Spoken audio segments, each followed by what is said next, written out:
Hey everyone, this is Priya and welcome back to my channel go with law. तो कई लोग मुझे पूछ रहे हैं कि मैम हम जूनियर एडवोकेट हैं, अभी तो हम फिलहाल सीनियर बने नहीं है, एलएलबी कर रहे हैं। तो एलएलबी कर रहे हैं तो हम क्या कोर्ट ज्वाइन कर सकते हैं, किसी सीनियर के अंडर में क्या हम काम कर सकते हैं। तो आज की इसमें मैं आपको ये बताऊंगी कि क्या सही समय होता है प्रैक्टिस करने का, कब आपको ज्वाइन करना चाहिए, कब आपको ज्वाइन नहीं करना चाहिए, मेरिट डीमेरिट सब कुछ बताऊंगी मैं आपको। तो वीडियो को प्लीज एंड तक देखिएगा और अभी तक आपने मेरे चैनल गो विथ लॉ को सब्सक्राइब नहीं किया है तो कर दीजिए, बेल आइकन को प्रेस कर दीजिए, क्योंकि मैं कई सारी वीडियोस लेकर आऊंगी न्यू एडवोकेट्स के लिए, जूनियर एडवोकेट्स के लिए। कोर्ट की क्या क्या स्ट्रेटेजीज है, क्या फॉलो करना है आपको, क्या करना है क्या नहीं करना है, सीनियर कैसे अच्छा चूज करना है, सीनियर कुछ ना सिखाए तो क्या करना है, कोर्ट का काम जल्दी कैसे सीखना है। तो वीडियो को प्लीज एंड तक देखिएगा और चैनल को सब्सक्राइब कर दीजिएगा। कई लोग सोचते हैं कि मैं सिर्फ एआईबी के ऊपर वीडियोस बनाती हूँ, लेकिन नहीं, अब जूनियर एडवोकेट्स के ऊपर भी, न्यू एडवोकेट्स के ऊपर भी मैं कई सारी वीडियोस लेके आने वाली हूँ और इंपॉर्टेंट जो भी लीगल अवेयरनेस है, लीगल अपडेट्स है, वो भी आपको मिलती रहेगी। तो आइए हम स्टार्ट करेंगे आज का वीडियो। तो जो जूनियर एडवोकेट्स है, जो एलएलबी कर रहे हैं, वो प्लीज इस वीडियो को ध्यान से देखिएगा, एंड तक समझिएगा कि मैं क्या बोलने की कोशिश कर रही हूँ, तभी आपको समझ में आएगा। ठीक है, मैं देखिए जेन्युइन बातें बताती हूँ, मैं बेकार की फालतू की चीजें मैं नहीं बताती अपने वीडियोज में। तो पहली बात तो ये, अगर आप एलएलबी कर रहे हैं, ठीक है ना, तो आप अगर आप फर्स्ट ईयर में हैं तो आप ज्वाइन मत करना, आपको कोर्ट ज्वाइन नहीं करना है। सेकंड ईयर में हो तभी भी आप ज्वाइन मत करना।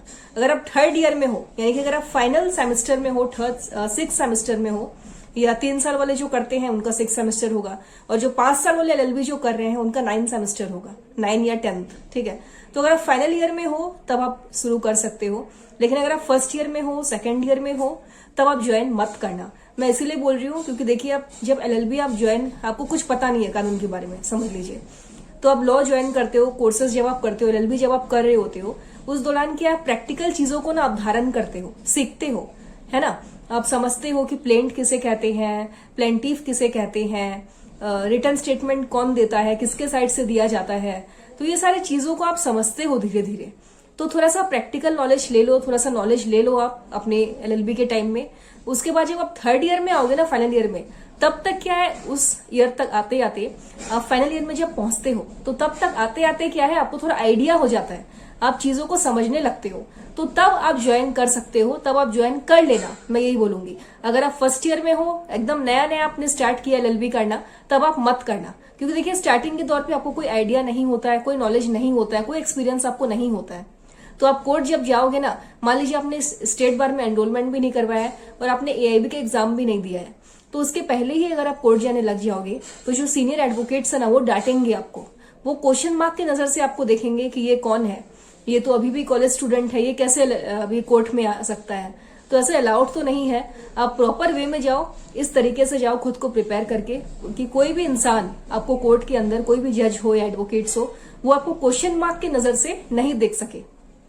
ठीक है, क्योंकि देखिए मैं जब गई थी ना कोर्ट में, तो मैंने वेट किया था कि भाई जब मैं एलएलबी पूरा पास कर लूंगी, डिग्री मैंने ले ली है, मैंने स्टेट बार में एनरोलमेंट करवा लिया है, एआईबी का एग्जाम मैंने दे दिया था, एआईबी मैंने पास भी कर लिया था, उसके बाद मैं कोर्ट में गई थी, क्योंकि मेरा ये मानना था भाई कि क्वेश्चन मार्क की नजर से कोई क्यों देखे आपको। फुल अथॉरिटी के साथ, फुल लीगल राइट के साथ हम कोर्ट में प्रवेश करेंगे, मेरा ये मानना था। इसलिए मैंने वेट किया, मैंने जल्दबाजी नहीं की। एलएलबी का जो क्लास था, क्लासेस में रेगुलरली अटेंड करती थी।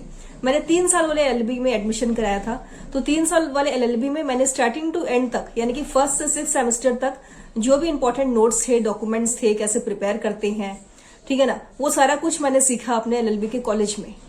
तो कॉलेज में 3 साल जो भी मैंने सीखा, वो मैंने बहुत अच्छे से सीखा। उसके बाद मैं कोर्ट में गई। तो देखिए स्टार्टिंग के दौरान आपको थोड़ी सी दिक्कत होती है कोर्ट में, और इंडिपेंडेंट प्रैक्टिस के लिए कई लोग मुझे पूछते हैं कि मैम हम सीनियर को कब छोड़ करके अपना खुद का अकेला का प्रैक्टिस, सेल्फ प्रैक्टिस हम स्टार्ट कर सकते हैं। तो उसके लिए मेरा यही मानना है कि कम से कम भी 5 साल आप किसी अच्छे सीनियर के साथ रहें, काम सीखिए, चैम्बर जाइए, डॉक्यूमेंट्स कैसे प्रिपेयर करते हैं, ड्राफ्टिंग कैसे करते हैं, कोर्ट का जो प्रोसीडिंग्स है, कार्यवाही है, वो सब आप कुछ सीखिए। कम से कम 5 से 6 साल का समय आप खुद को दीजिए सीखने में। आप जब पूरा काम सीख जाए, उसके बाद आप सेल्फ प्रैक्टिस, यानी कि आप इंडिपेंडेंट प्रैक्टिस आप कर सकते हैं। ठीक है, तो मैं आपको ये बोलूंगी, देखिए कई इंसान 2 प्रकार के होते हैं। कई लोग सब कुछ मैनेज कर लेते हैं एक साथ, और एक इंसान ऐसा भी होता है जो एक साथ कई सारे मल्टीपल टास्क नहीं कर सकते हैं। ध्यान से समझिएगा मेरी बात को। तो इसीलिए मैंने आपको मना किया कि आपको फर्स्ट ईयर सेकंड ईयर में एलएलबी ज्वाइन, मतलब कोर्ट आपको ज्वाइन नहीं करना है। भाई आप क्यों चाहते हो ना कि क्वेश्चन मार्क की नजर से लोग आपको देखें? फुल अथॉरिटी, फुल आपको जब राइट मिल जाए, पूरा अधिकार आपको मिल जाए, उसके बाद आप कोर्ट में जाओ। तो हड़बड़ी मत करना बिल्कुल भी। आप आराम से, अगर आप एलएलबी कर रहे हो अभी, ठीक है ना, 5 साल वाले कर रहे हो चाहे 3 साल वाले कर रहे हो, जो भी आप कर रहे हो, कम से कम फाइनल ईयर में आने तक का आप वेट करो। मैं आपको यही बोलूंगी, जल्दबाजी आप मत करिए। ये नहीं कि मेरे फ्रेंड ने ज्वाइन किया तो मुझे भी ज्वाइन करना है, इस तरीके से आपको जल्दबाजी नहीं करनी है। आप 3 साल वाले एलएलबी कर रहे हो तो उसको आप अच्छे से करो। आप फिलहाल अभी अपना क्लासेस पे फोकस करो। 5 साल वाले एलएलबी कर रहे हो तो वो आप अच्छे से करो। आप उस पर भी अपने क्लासेस को रेगुलरली अटेंड करो। आप जो भी सेमिनार वगैरह होते हैं उस पर आप जाओ, अटेंड करो, लोगों की नजर में आओ। तो इस तरीके से लोग आपको जानेंगे, तो इस तरह से आपका नेटवर्किंग बनेगा, तब आप एक अच्छे वकील भी बन सकते हो। तो फिलहाल मैं आपको यही बोलूंगी कि आपको जल्दबाजी नहीं करनी है। जूनियर एडवोकेट्स कब से प्रैक्टिस स्टार्ट करें, यही लोग पूछ रहे थे मुझसे। तो मैं आपको बता दूं कि फिलहाल आपको अभी ज्वाइन नहीं करना है कोर्ट, ठीक है ना। और ऐसे ही जो तो सीनियर के साथ आपको ज्वाइन नहीं करना है, आप पता लगाओ, जो भी आपके सीनियर कलीग्स हैं या फ्रेंड्स हैं उनसे आप पूछो, आसपास में पूछो कि भाई अच्छा एडवोकेट कौन है, कौन अच्छे से सिखाएगा काम हमें। उस तरीके से आप अपने जो सीनियर है उसको आप चूज कर सकते हो।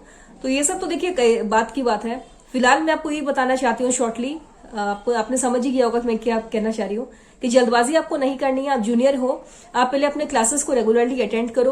अगर आप 3 साल वाले एलएलबी कर रहे हो तो वो अच्छे से करो, ध्यान दो पढ़ाई पे। क्योंकि अगर आप क्लासेस रेगुलरली अटेंड नहीं करोगे ना, तो एआईबी जब आप देने जाओगे ना, ऑल इंडिया बार एग्जामिनेशन, तब आपको कई सारे दिक्कतों का सामना करना पड़ेगा। तब आपको यही नहीं पता रहेगा कि कौन सा बेसिक क्या है। तो एटलीस्ट एआईबी के लिए ही सही, और अपने जो एक्सपीरियंस है उसको गेन करने के लिए ही मैं आपको बोल रही हूँ कि अगर आप 3 साल वाले एलएलबी कर रहे हो तो अच्छे से करो, 5 साल वाले कर रहे हो तो उसको अच्छे से करो। एनरोलमेंट करवा लो डिग्री लेके, है ना, स्टेट बार में एनरोलमेंट आप कराओ, रजिस्ट्रेशन वगैरह कराओ। फिर आप एआईबी का एग्जाम दो, ऑल इंडिया बार एग्जामिनेशन जिसे कहते हैं। तो वो देने के बाद ही आप फुल अथॉरिटी, अपने पूरे अधिकार के साथ आप कोर्ट में जाओ, ताकि कोई भी बंदा आपको पॉइंट आउट नहीं कर सके, उंगली नहीं उठा सके आप पे, आपको ये नहीं पूछ सके, ये क्वेश्चन नहीं कर सके आपको कि आप किस हक से आप कोर्ट में आए हो। कई सीनियर डांट देते हैं। तो मेरे फ्रेंड, एक मैं आपको बता रही हूँ, एक मेरी फ्रेंड थी, उसने मेरे से पूछा था कि तू कोर्ट कब जाएगी। तो मैंने बोला मैं पूरा एआईबी पास करूंगी, डिग्री विग्री ले लूंगी, एनरोलमेंट करवा लूंगी एसबीसी में, उसके बाद ही मैं जाऊंगी। तो वो क्या किया, उसने 3rd सेमेस्टर से ही स्टार्ट कर दिया था कोर्ट जाना। तो उसे बहुत डांट पड़ी, तो वो छोड़ करके फिर से क्लासेस में लग गई अपना। उसने भी यही बोला कि ना भाई, अभी मैं जाती हूँ तो सीनियर क्वेश्चन करते हैं मेरे से कि अभी तो कोई राइट ही नहीं है, अभी आप कैसे आ सकते हो कोर्ट में, एटलीस्ट एआईबी का एग्जाम दो, एनरोलमेंट कराओ, उसके बाद आप आना। तो ये गलती आपको नहीं करनी है। तो फिलहाल आप वेट कीजिए, अच्छे से पढ़ाई कीजिए, फोकस करिए, बाद में शांति से, थोड़ा लेट होगा लेकिन उसमें कोई दिक्कत नहीं है। एनरोलमेंट करवाना, एआईबी का एग्जाम देना, जब पास हो जाओगे तब आप अपने पूरे अधिकार के साथ आप कोर्ट जाना। कोई भी इंसान, कोई भी कभी भी आपको पॉइंट आउट नहीं कर पाएगा। तब आप किसी पार्टी को रिप्रेजेंट भी कर सकते हो, आप केस फाइल भी कर सकोगे, ये सारा राइट आपको मिल जाएगा। और अगर आप पढ़ाई कर रहे हो, एलएलबी कर रहे हो, उसके बीच अगर आप जाते हो तो आप कोई पार्टी को रिप्रेजेंट नहीं कर पाओगे। सीनियर भी आपको अच्छे से नहीं सिखाएगा, वो ये सोचेंगे कि भाई इसने अभी तक एआईबी दिया ही नहीं है ना। तो ये सारा कुछ मैंने क्लियर कर दिया। पार्टी रिप्रेजेंट करना है आपको कोर्ट में, एज एन एडवोकेट आपको खड़ा होना है किसी पार्टी के बिहाफ में, है ना, वकालतनामा साइन करना है। तो फुल अथॉरिटी, फुल राइट के साथ वो आपको तभी मिलेगा अधिकार जब आप एआईबी पास कर लोगे, स्टेट बार काउंसिल में आप अपना रजिस्ट्रेशन करवा लोगे, ठीक है ना। तो मेहनत कीजिए, फिलहाल जल्दबाजी मत कीजिए। आप पढ़ाई कर रहे हो तो अच्छे से पढ़ाई करो। पूरे प्रोसेस, जब पूरा प्रोसेस कंप्लीट होगा, एनरोलमेंट हो गया, एआईबी दे दिया, एआईबी पास हो गए, आप रिजल्ट आ गए, उसके बाद आप कोर्ट में जाना। तो अब तब लगता है ना भाई कि हाँ अब हम लग रहे हैं कि हाँ एडवोकेट है, तो आपके दोस्त भी आपको बोलेंगे कि हाँ ये बंदा एडवोकेट बन गया है पूरा, है ना। तो एआईबी जब तक नहीं देते हो, मैं तो बोलूंगी आप कोर्ट ज्वाइन मत करना, क्योंकि सीनियर भी आपको भाव नहीं देंगे, तब कुछ भी नहीं सिखाएंगे। तब वो यही सोचेंगे कि ये तो अभी भी स्टूडेंट है, अभी भी कॉलेज स्टूडेंट है, अभी भी पढ़ाई कर रहा है, तो वो उतना इंटरेस्ट लेके नहीं सिखाएंगे आपको। तो आई होप ये वीडियो आपको पसंद आया होगा। कोई भी डाउट्स है मुझे कमेंट सेक्शन में जरूर पूछिएगा, ठीक है।